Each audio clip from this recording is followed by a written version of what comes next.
Before the college entrance examination, Sarah fell in love with the delinquent PE students. He hung out with him all day long, gave up the exam for him, and even offered her most precious thing. I couldn't bear to see her degenerate, so I told her parents. The matter escalated. The PE student was almost beaten to death by his father and then disappeared into the crowd. Years later, at our wedding, when Sarah learned of his death, she set our bridal chamber on fire. "It's you who killed him. It should have been him and me standing here. Go to hell and atone for your sins." The raging flames illuminated her ferocious face. When I opened my eyes again, I was back in my senior year of high school. "Please, Owen, just help me. Just tell a little lie. Just tell my parents that I went to the library with you." The voice in my ear gradually became clear. I let out a yell and suddenly looked up. The pain of being burned by the fire vanished like a tide. Seeing the pretty face in front of me, I instinctively stepped back. Sarah immediately got annoyed. "Owen, if you don't agree, that's fine, but why do you look so scared?" "I don't eat people." I stood there in a daze, suddenly realizing that I had been reborn.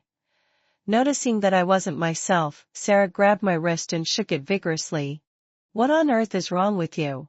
Don't stare me." The worried look on her face didn't seem fake, but it was also a fact that 10 years later, she set me on fire to death for James. Sarah had been my friend since childhood, just like her name. She was as gentle and bright as the moonlight. On the day of the freshman opening ceremony, she stood on the stage, wearing a white dress and gracefully playing the violin. Her beautiful figure walked into the hearts of countless young boys whose hearts were fluttering with love. Everyone called her the white moonlight, the moonlight that was out of reach, equally illuminating everyone but could never be held tightly by anyone, and I was the one that all the boys in the school envied. Sarah was quiet and slow to warm up, having only casual acquaintance with everyone except me, of course. Our two families were neighbors and interacted frequently when we were kids. Mr. and Mrs. Williams were busy with work and often sent Sarah to my home to be taken care of. There were always classmates joking, "You're so lucky you have the advantage of being in a favorable position. Don't forget to invite me to your wedding." I also thought I was special. I also thought it was a predestined marriage between Sarah and me until James showed up. James was a PE student in our school. He was withdrawn and had a history of misbehavior, but he had a very handsome face. A face that made Sarah fall in love with him at the first sight. Sarah was crazy about getting close to him in my previous life. I couldn't resist her pleading and agreed to help her deceive her parents so that she could go play with James at ease. Since then, the name James often came out of her mouth. I've never seen someone with such a sense of brokenness. "He's really pitiful. He lost his mother when he was young. And his father is an alcoholic. He lacks a sense of security. He said I'm his only light, that I illuminated him." Hearing such words, I felt sore in my heart but could do nothing about it. Later, Sarah gradually drifted away from me and became inseparable from James. She started skipping classes and even gave up the first mock exam for him until one day, I saw this goddess recognized by the whole school, looking content, walking out of a dirty and shabby hotel, arm in arm with James. Finally, that night, when her parents asked about her whereabouts, I chose to tell the truth. Mr. and Mrs.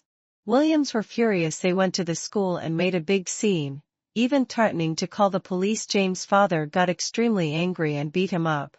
No one could stop him. Since then, James disappeared from our youth. Everything seemed to be back on track. Years later, Sarah and I entered the marriage hall at the wedding. A high school classmate got drunk and said with a smile, "Do you still remember that James? After he dropped out of school, he went to a club and had a wild life. Last month, he was hacked to death by a rich woman's husband. This incident was even on the news." Look. Sarah's face turned deathly pale. "That night, while I was drunk, she set our bridal chamber on fire. It's you who killed him. We could have had a wonderful future together. I married you just because I was tired of playing around and needed someone to take over. Owen, you're nothing but a hopeless admirer. Every day with you is torture. Now, I'm finally free. Now go to hell and atone for your sins." The raging flames illuminated her ferocious face. I never expected that she would hate me for so many years because of James. In her crazy laughter, I lost consciousness. Perhaps God heard the cry in my heart and actually gave me a chance to start over. This time, I will never repeat the mistakes of the past. Sarah touched my forehead. are you okay? Were you frozen silly while waiting for me? I shook my head under her expectant gaze. I slowly said, go play with James from now on. I won't wait for you to go home together after the evening self-study. Sarah frowned, looking a bit surprised. Owen, why are you being so petty? I can't possibly have only you as a friend. James is really nice if you get along with him, you'll surely like him too. She thought I was sulking with her. I know that in your eyes he's just a delinquent, but it's all because of his bad family background that he took the wrong path. I will definitely save him. In the previous life, she approached James with such thoughts, but later, she also said to me, leave me alone. James is right. When should we play if not now? When we rolled in senile? Youth is for squandering, life is short, enjoy every day. When she stared into the abyss stared back at her. She couldn't save anyone and was instead assimilated by James, and this time, I chose to wish her well. Then good luck. I hope you succeed in saving him. At this moment, James came out from the alley beside us and walked towards us. His gloomy eyes stared fixedly at me, as if I had snatched something from him. He said to Sarah, I'll walk you home. But Sarah didn't pay him any attention. Instead, she stared at me suspiciously and asked, Owen, what on earth is wrong with you today? You're so strange. I didn't say anything and just quickened my pace towards home. Sarah stamped her feet angrily behind me and said, what are you being sarcastic about? If you don't want to wait for me, then don't. Who cares? You'll be begging me to play with you in the future. Nerd. I sincerely wished her well in this life. Let her pursue what she wants. I respect her choice of destiny. In my previous life, I spent too much time on Sarah. The college entrance examination is like thousands of troops crossing a single log bridge. How could I afford to be half-hearted? In the end, I only got into a second-rate prestigious school. I could have done better now. There are less than 4 months until the college entrance examination this time. I must go all out. However, Sarah came to me on her own initiative. Her appearance attracted everyone's attention. The bloated and big blue school uniform couldn't hide her beauty at all. Instead, it made her look even more youthful and beautiful. My desk mate nudged me with his elbow and winked at me, saying, she must be here for you. As expected, Sarah walked straight towards me and handed me a paper bag. My mom asked me to bring this to you. It's a special local product she brought back from her business trip. Cool. I didn't even raise my head and continued to do calculations on the draft paper. Put it down. Think candy for me. Sarah didn't move. I looked up and saw her frowning beautifully, complaining to me, Owen, I carried it all the way here for you. Why don't you thank me? I said briefly, thank you. She glared at me, seemed to want to say something but held back, and finally walked away. My desk mate advised me, did you two have a fight? I haven't seen you two walking together recently. TSK, the goddess has come to make peace with you. Don't be too stubborn. Take the opportunity to reconcile. I directly denied it. There's nothing like that. Soon, the news that Sarah came to see me reached James' ears. After the PE class in the afternoon, a basketball directly hit the back of my head. I turned around and saw James with a gloomy face, saying to me, let's have a fight. If I win, you're not allowed to pester Sarah anymore. I said, get your facts straight. I didn't want to waste words with him. I still had to go back and do practice questions, but he got angry. Do you think it's Sarah who's pestering you? Don't think that just because you grew up with her, she'll like you. Look at yourself in the mirror. Sarah doesn't like a wimp like you. Wimp is a great insult to any man. Moreover, in my heart, I'm a mature man. James punched me directly and taunted, wimp, come on. The glasses on my nose were knocked off, and my vision became blurred. James' punches were fast and fierce, but I wasn't a pushover either. When I was a child, I was in poor health, so my mom always made me learn taekwondo. James had no skills and fought only with brute force. We fought back and forth and neither of us got the upper hand until Sarah let out a scream, rushed up, and slapped me. My cheek stung painfully. It was the first time in my life that I was slapped in the face. Sarah used all her strength for this slap. Her palm was completely red, and even her arm was shaking. She angrily questioned me, Owen, are you crazy? Why are you bullying James? Her resentful eyes were as if she wanted to cut me into pieces. James' treatment was completely different from mine. Sarah carefully helped him up, her face full of worry. She stood on tiptoe and gently blew on his face. I had to admit that they were actually quite well matched. The handsome man and the beautiful woman, anyone who saw them would exclaim that they were a perfect couple. Sarah anxiously asked. Does it hurt? James just replied casually, I'm used to it. Then Sarah felt even more sympathetic. To vent her anger for James, she crushed my glasses that had fallen to the ground right in front of me. These glasses were given to me by Sarah when she was 16. She won an award in a violin competition and specially bought them for me with the prize money. Mrs. Williams said that she had spent a long time choosing, constantly guessing which ones I would like and which ones would look good on me. This little girl didn't choose gifts for me and her dad this carefully. Sarah's ears turned red, and she said cockathiously, Mom. Stop talking. In the past, I always cherished everything she gave me in my previous life. I even collected these glasses. Planning to tell our love story to our child when he was born. Now, it seems quite ridiculous. Sarah pointed at my nose and scolded. Owen, you're a complete jerk, a monster without empathy. I'm telling you. It's over between us. We were no longer friends. Strangely. Hearing these words, I didn't feel heartbroken. I just thought they were annoying. I got up, patted the dust off neatly, and said, You gave me these glasses, and it's fine that you broke them. I endured the slap. I don't want to hit a girl, but if there's a next time, I won't be so lenient. Tell your James to stay away from me. I'm very busy and don't have time to play out your teenage angsty drama. James was like a lump of mud that couldn't be stuck to the wall. Only Sarah was so naive. In the senior year when everyone was struggling to keep up, she still delusional. I wanted to save him. She was willing to be his savior anyway. It had nothing to do with me anymore. Sarah unilaterally started a cold war with me. Whenever she saw me, she would look away and treat me like an invisible person. She had been like this since we were kids. Once I made her unhappy, she wouldn't say a word to me until I apologized and made peace. I was glad to be left alone and became even more motivated to do practice questions. Soon, what out a wow sigh. The first mock exam arrived quietly. I prepared carefully and felt quite good about it. After the exam, the classmates gathered together and discussed the answers enthusiastically. I don't know who said, do you guys know? Sarah skipped the exam.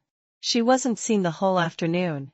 Her homeroom teacher is looking for her everywhere now. Sarah had always been a big name in our school even though we were in different classes. I could often hear news about her from my classmates. Once someone started the topic, everyone began to discuss her with great enthusiasm. I felt it was boring. So I packed my things and went home for dinner. Halfway there, James showed up in front of me, with Sarah in his arms. She had changed a lot. Her waist-length hair was cut short, she had an exaggerated makeup on, and her lips were painted black. But undeniably, she was still beautiful. James boasted triumphantly, she gave up the exam for me. Would she do that for you? Owen, you're a loader. I couldn't bear it anymore and said, it's loser. A trace of embarrassment flashed across James' face. I can say whatever I want. It's none of your business. Just be your nerd. Anyway, no girl will like you. Did he think all girls were as shallow as he was? Sarah leaned against his arms and made a passionate confession. Hachi, AYU, now you believe that I love you the most, right? I can give up anything for you. Don't threaten me with breaking up anymore. I can't live without you. James seemed really touched. He held her hand, knelt down on one knee, and said, Sarah, you're the light that God has given me. Thank you for being willing to shine on me. I felt speechless and just started walking behind me. They hugged and kissed without caring about anyone else. Acting out an idle drama-like scene later, to cover up the lie, Sarah deliberately hurt her right hand and claimed that she didn't take the exam because of a broken right hand. Mrs. Williams was in a panic. What should we do? How can she study like this? The college entrance examination is coming soon. Sarah looked indifferent. It's no big deal. I can just repeat the senior year. It doesn't matter, Mom, I'm so smart. Studying for another year. I'll do even better. Mrs. Williams just kept sighing and pleaded with me. Jenny, you have good grades if you have time, please help Sarah. When the first mock exam results came out, I was among the top 10 in the grade. In my previous life, my best result was only hovering outside the top 10. My homeroom teacher thought highly of me and said that I might be the dark horse of this year. Before I could say anything, Sarah shouted, "No. I don't want him to teach me." Mrs. Williams felt a bit awkward and explained for Sarah, well, it's senior year. Jenny should spend more time on himself. My mom was heartbroken with red-rimmed eyes. She asked Sarah if it hurt. My mom had watched her grow up and had long regarded her as half her own daughter, but Sarah smiled happily and said, "Auntie, I don't hurt at all." After the adults left, she sneered at me and said, "Don't think I'm pitiful. Love can relieve pain. This little injury is nothing. You're just a bookworm. Don't get cocky just because my mom praised you. Don't come to me in the future. I'm afraid James will misunderstand." As she said this, she picked up the orange that my mom asked me to peel for her and threw it directly into the trash can.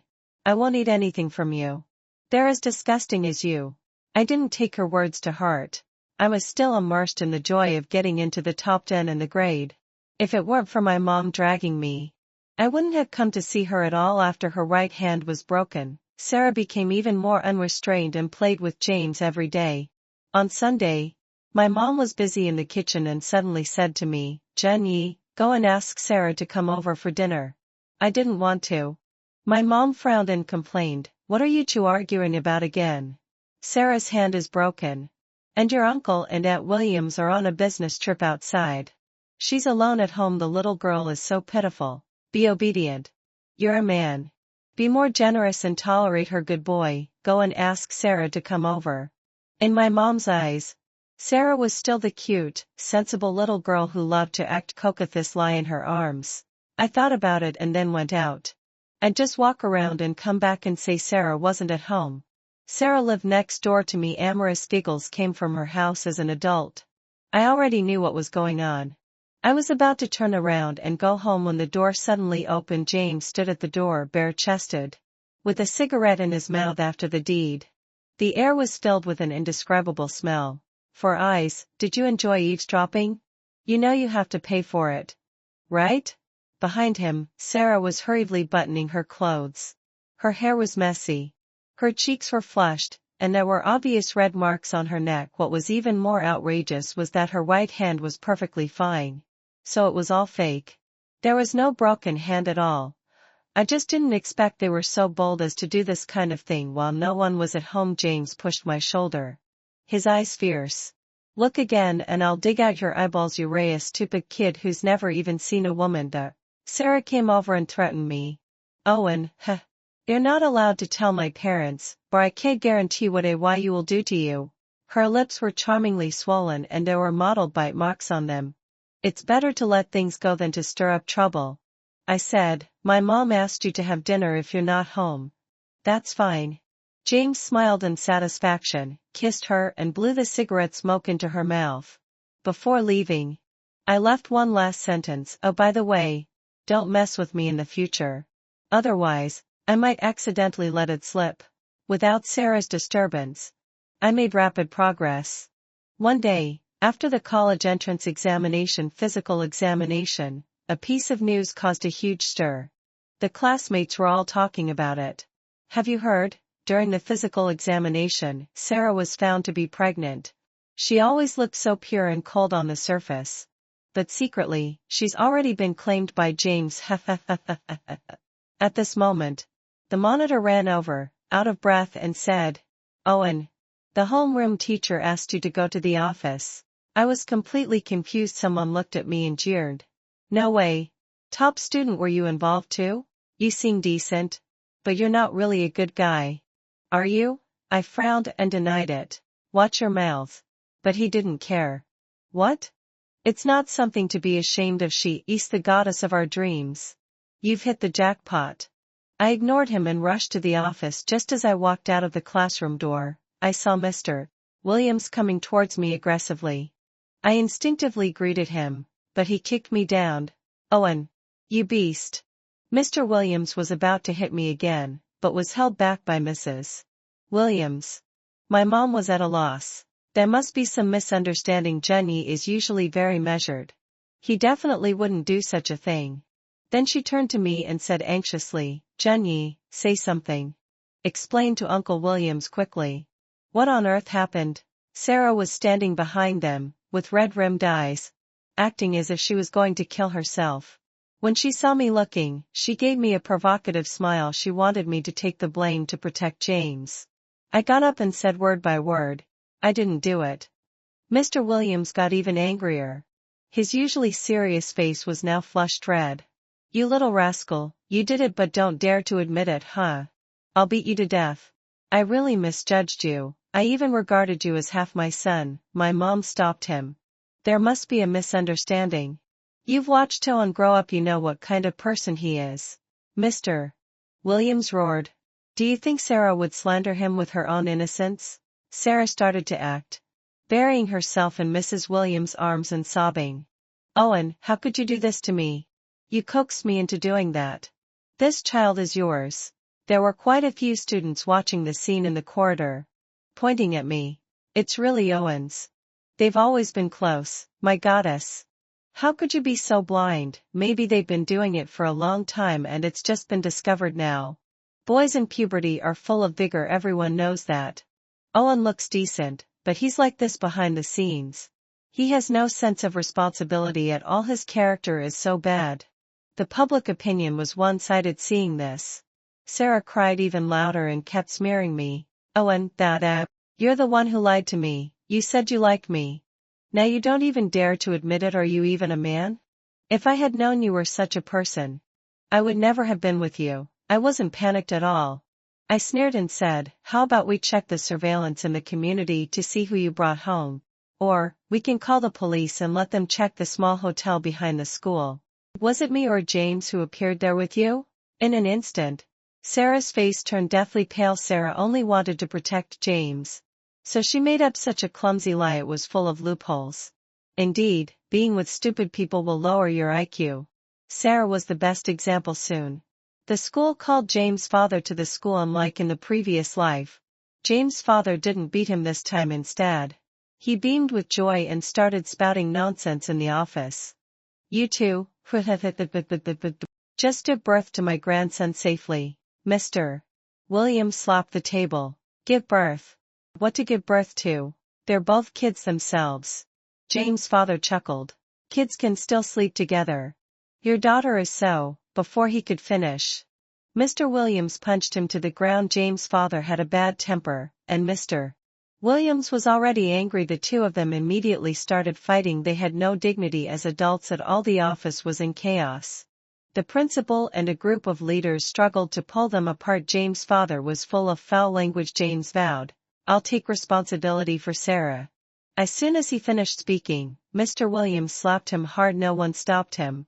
Everyone thought he deserved it. James' father didn't care. Hit me when you calm down. We can talk about my grandson again. Mr. Williams' fist was about to come down again, but Sarah rushed in front of James, sticking out her neck. Dad, if you want to hit someone, hit me.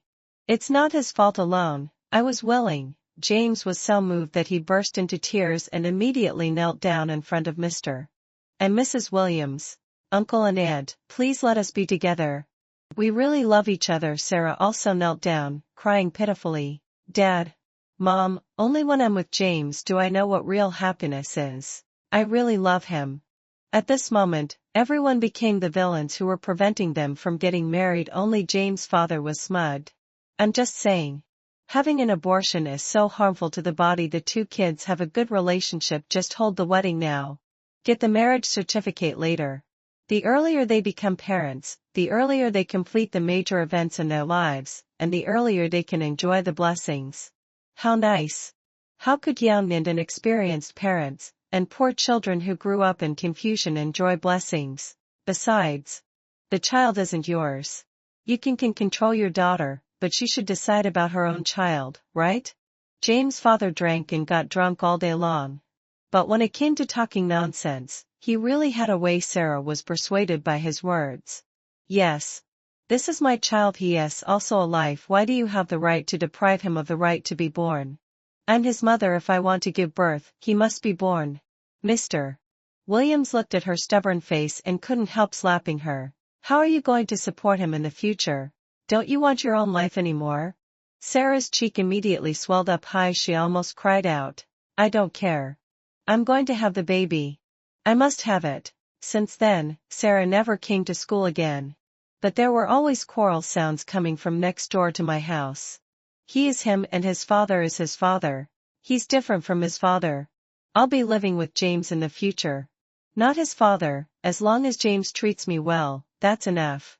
However, even James himself couldn't escape the shadow of his original family with her naive savior complex. What could they change? James started coming to their door frequently. Though he was driven away every time once, after being driven out by Mr. Williams and having a basin of mop water poured on him. Sarah lovingly helped James up and wiped the water off him with her sleeve. "Ayu, are you okay? It's all my dad's fault. He's so stubborn, how could you be not good? You're the best in my heart." I happened to pass by her door after the evening self-study. And I was involved again. Sarah looked at me angrily. "If it weren't for you, would we be like this? What would it cost you to help pay while you block it?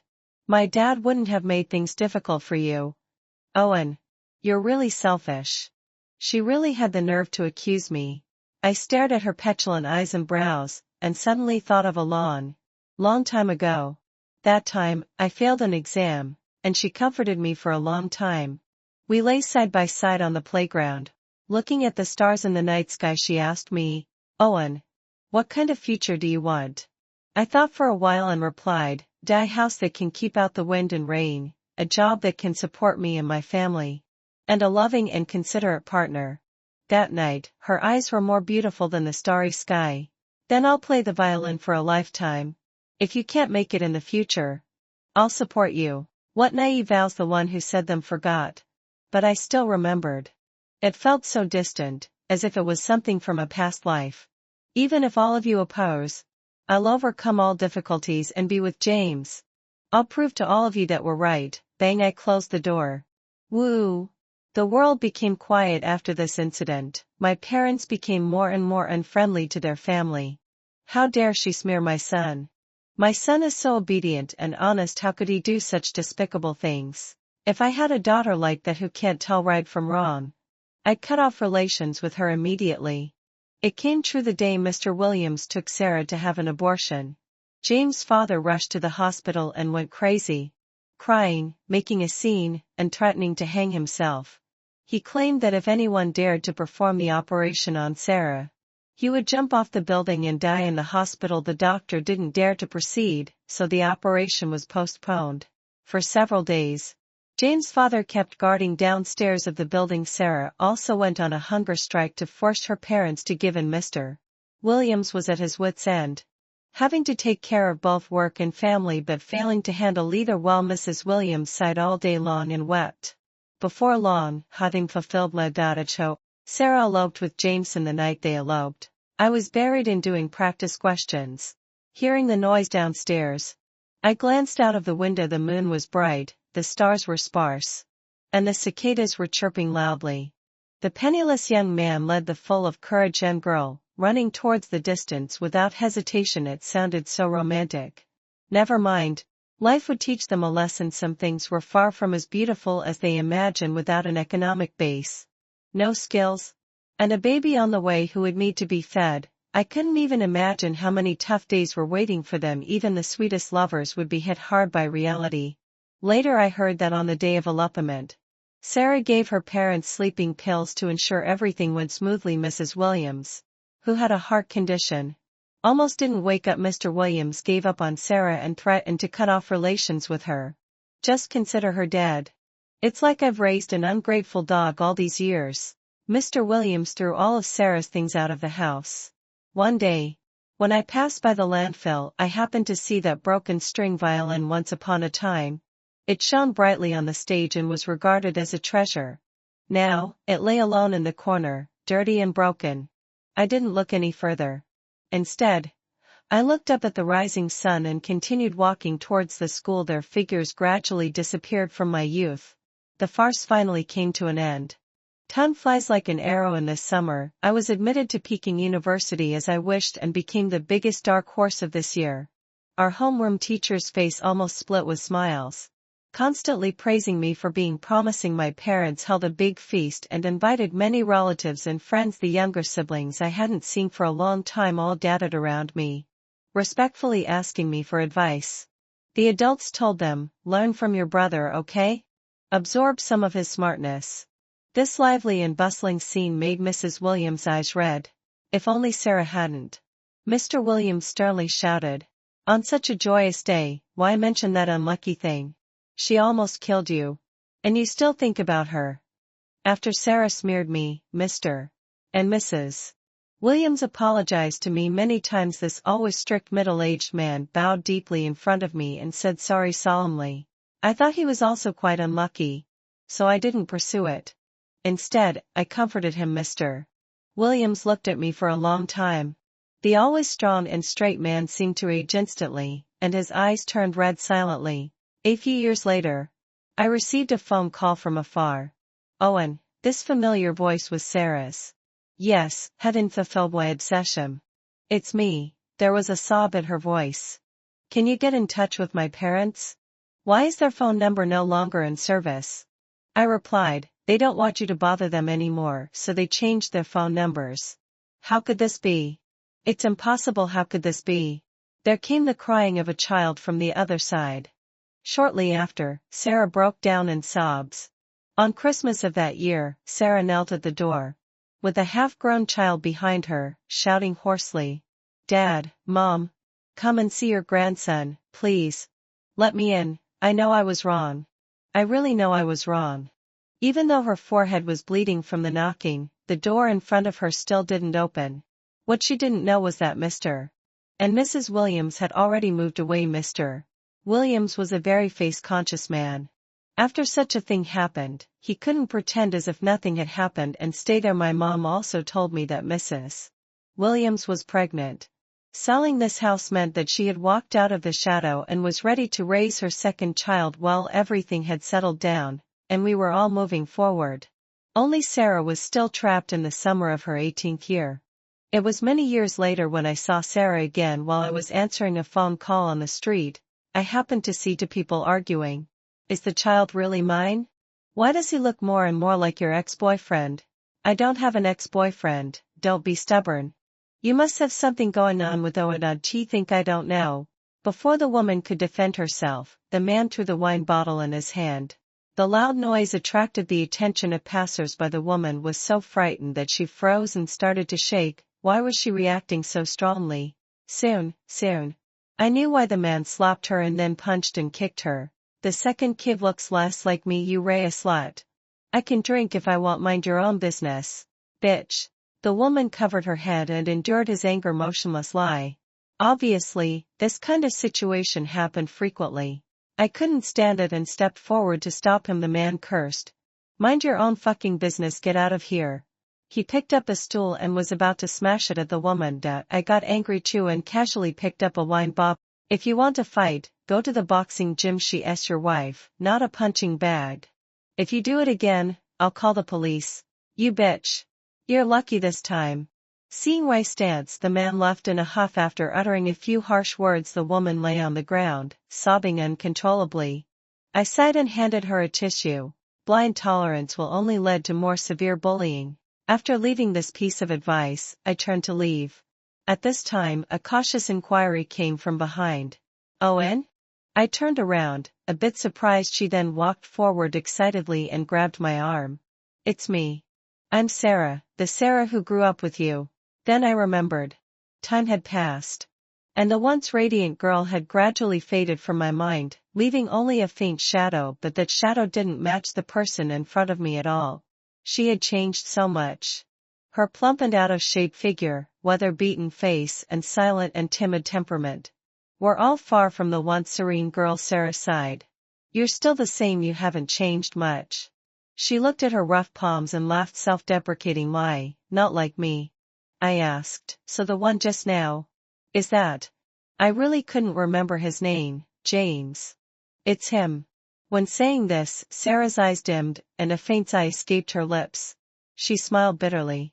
He's no different from his father. This sentence was like a key to memory, awakening those youthful pictures. I suddenly remembered that many years ago, she had a stubborn look on her face. Vowing.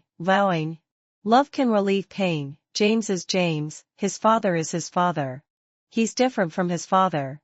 But what was the difference? Parents are a child's first teachers. What kind of parents will raise what kind of children? Children who don't receive proper guidance always have to spend a lot of time and energy correcting, changing, and getting back on the right track when they grow up. But James obviously didn't have the ability to correct himself. He had still become the kind of person his father was. The person he hated the most. Sarah covered her face, and big tears slid down through her fingers. What kind of life have I been living these years? Why did I choose to leave with him? I almost killed my mom. I was so stupid. I was so stupid. She suddenly looked up at me, as if grasping at the last straw. Owen. I regret it. I really regret it. Is there still a possibility for us? Can you take me? Her words stopped abruptly when she saw my wife behind me. My wife had just finished shopping. She was holding a shopping bag in one hand and affectionately holding my arm with the other. She smiled and asked me, "Your friend?" I replied, "Yes, an old classmate." She reached out her hand to Sarah. Sarah was at a loss. After hesitating for a while, she finally took her hand. After greeting each other, my wife straightened my collar gently and said softly, "You to talk slowly, Jenny. I'll wait for you in the car." Sarah felt guilty. She must have heard what I said. I asked her in return, "Shouldn't there be mutual trust between lovers?" Sarah stood there, stunned as if struck by lightning. After a while, she finally spoke in a hoarse voice, "I had a very long dream. In the dream, I didn't leave with James. I got into a fairly good university, graduated smoothly, and got a job smoothly. People came and left around me. But after going through so much, you and I still met." She didn't say any more. "I fell in love with someone who made me go all out. I thought this was the world I was pursuing. However, being reckless, being misunderstood, being deceived, is there always something missing behind the adult world?" The lyrics happened to fit the situation unexpectedly. Flowers may bloom again, but people never regain their youth. When she was young, she had so many opportunities to correct her choices. But she didn't. As time passed, until now, the lessons that her parents and books didn't teach her, life had taught her. "Sarah, you chose this path. You can't blame anyone else. I can't help you, but the law can." I didn't want to talk to her anymore. Just like many years ago, I offered my sincere wishes. "Good luck to you. I should go. My wife is waiting for me." Sarah was silent for a long time. After a while, she caught up with me, her voice tinged with sobs. "The one standing beside you should have been me, right? If only life could start over." Then I paused and interrupted her, "Maybe it really can. But you can't live with such unrealistic thoughts. You have to look forward. Go live the life you want, work hard, transform, be reborn, and embrace the future that truly belongs to you. Compared to other things, learning is a more stable path with less risk." And she chose to indulge at the age when she should have been striving. The road ahead is destined to be more difficult than that of her peers, but it doesn't matter. It's never too late to decide to change.